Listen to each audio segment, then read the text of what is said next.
I'm Olly Sholotan. I play Carlton Banks on Bel Air, and you are watching MIA Soul. All right, so hi, Olly. I am Nicky with MIA Magazine. You were not here 3 years ago. I was not. This is, in fact, my first ABFF. This is also my first time in Miami. Okay. So I'm having the time of my life. Well, you understood the assignments with the drip. Thank you. I try to be on theme. I love clothes, so, you know, what can I say? Definitely. And we're celebrating Black opulence as well, with the pearls. So in what ways has being a part of Bel Air reshaped your own understanding of class, privilege, and race?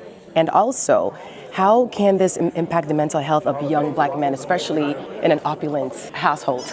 I think one of the main personal takeaways for me, and something I hope fans take away from the show, is that Black people aren't a monolith. And I think that there is this idea that, you know, all Black people are one kind of people. But there's so many different backgrounds, shades, colors, etc. And so I think I've really fallen in love with who we are as a community and all the different facets that make us up and where we come from. Right. Yeah. And you know what? It's so true what you say, but on the screen, they don't really depict that of us being Black opulence. So do you think that narrative is changing on the screen? I'm a huge believer in entertainment reflects the culture, and the culture reflects what people think is possible. And showing families like this in a light like this, I do think it adds to the conversation, and it shows young Black kids what's possible and what you can achieve.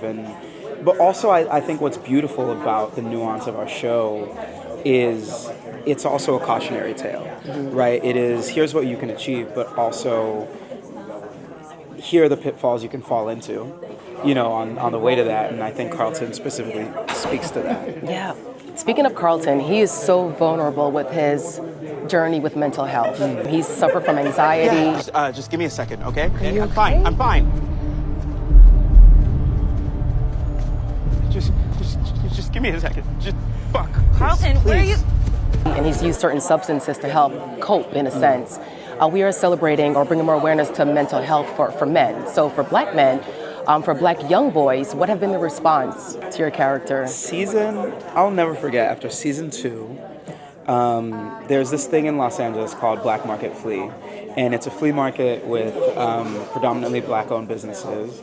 And this family came up to me. And, you know, they were very excited. They took pictures, and there was one little boy. I'm bad at knowing how old kids are, so I was like, he could have been 5, could have been 10, I don't know.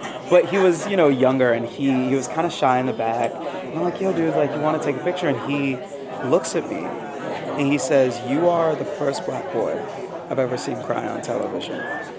And, you know, I think that story encapsulates what this show is, right? It's showing young Black boys that it's important to experience the entire breadth and width of your emotions. And that will set you free. Awesome. Left an impression. Olly, thank you so much. All right.